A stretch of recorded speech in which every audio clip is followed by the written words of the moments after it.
I Yeah. think that when you start seeing the impact of what these cuts are going to do to the state of Nevada, whether it's in research money, whether it's in, Medicaid money, whatever it might be, wherever it's coming from, these are going to have real world impacts on various states. And Nevada is, I think, at the top of the list in terms of those states that are going to be impacted tremendously. It is a pleasure to speak to Governor Steve Sisolak, who joins us right now on the program. Governor, thank you so much for joining us. How are you today?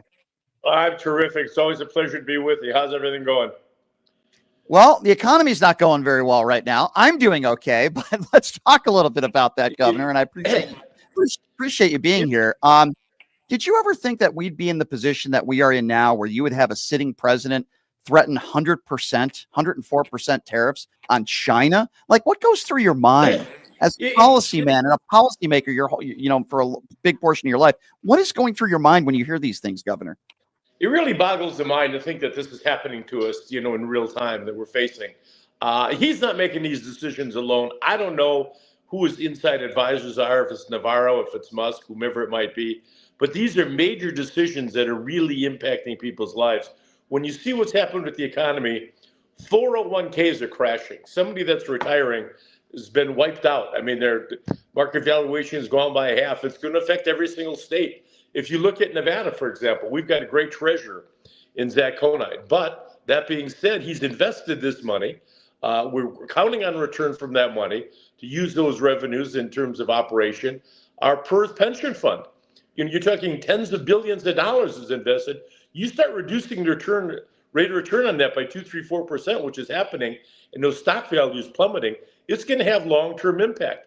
Not to mention the fact that when you're talking about tourists from overseas, overseas travelers provide a big portion of it's not the biggest percentage of our numbers of gaming, the static number, but they do a lot of big dollar gambling. Those folks are going to start pulling back, and that's going to affect the tourism on the Strip. So this is going to hit us from several angles, without a doubt.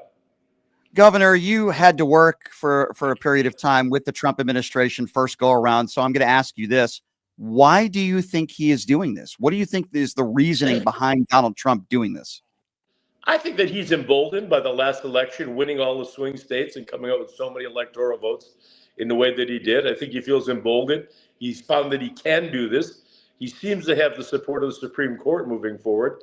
And this is just his plan to, like I say, to go ahead and make an impact. This is what he wants for his legacy, I guess. Yeah. I think that he honestly believes that in the long run, these tariffs are going to be beneficial for us in terms of working out deals. He wants to be a deal maker, wants to call all these people into his office to have them come and kiss the ring and make some kind of deal. And it'll be interesting if these other countries are going to do that or not. Yeah, I mean, I don't consider our Governor Lombardo, a huge MAGA supporter, but I also believe that he says what he needs to say because he understands if he criticizes Donald Trump, he's going to lose support. That's really the entire Republican Party today. Would you agree with that? For the most part? I do agree with that, but I know he has on numerous occasions said he believes that President Trump is doing a good job. What he classifies, how you define a good job, I don't know.